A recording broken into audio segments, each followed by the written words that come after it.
தமிழகத்தில் கடந்த 7 மாதங்களாக ஆளுநர் பொறுப்பை மகாராஷ்டிர ஆளுநர் வித்யாசாகர் ராவ் கவனித்து வருகிறார்.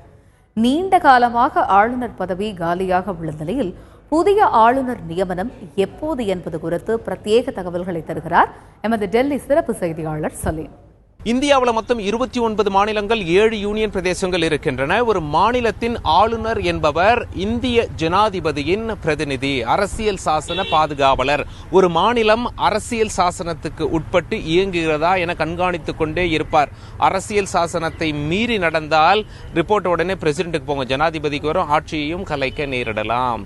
ஜனாதிபதிக்கும் ஆளுநருக்கும் பதவி காலம் 5 வருடம். ஆனால் தேர்வு செய்யும் முறை மட்டும் வித்தியாசம். ஜனாதிபதியை ஓட்டு போட்டு தேர்வு செய்கிறார்கள். நாடாளுமன்ற எம்பிக்களும் சட்டசபையில் உள்ள எம்எல்ஏக்களும் ஓட்டு போடுவாங்க. மக்களாகிய நாம் ஓட்டு போட முடியாது. ஆனால் ஒரு மாநில ஆளுநரை ஓட்டு போட்டு தேர்ந்தெடுக்க வேண்டிய அவசியம் கிடையாது.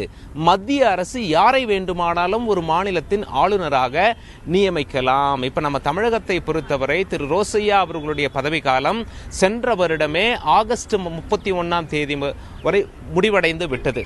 அதற்கு பிறகு தமிழகத்திற்கு முழு நேர ஆளுநரை நியமிக்கவில்லை. நீங்கள்லாம் கேட்கலாம், திரு வித்யாசாகர் ராவ் இருக்காரே தமிழகத்தின் ஆளுநர் என்று.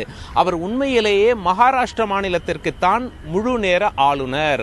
தமிழகத்தை அவரிடம் கூடுதல் பொறுப்பாகத்தான் ஒப்படைத்திருக்கிறார்கள். பாஜக வட்டாரங்களில் கேட்கும் போது செப்டம்பர் மாசத்திலிருந்து தமிழகத்துக்கு ஆளுநரே இல்லையே, எப்பதான் முழு நேர ஆளுநரை நியமிக்கவிருக்கிறீர்கள் அப்படின்னு சொல்லி கேட்கும்போது அவங்க என்ன சொல்றாங்கன்னா, இந்தியாவில் பல இடங்கள்ல இந்த மாதிரி கூடுதல் பொறுப்பு வகித்து வருகிறார்கள் ஒரு சில மாநில ஆளுநர்கள்.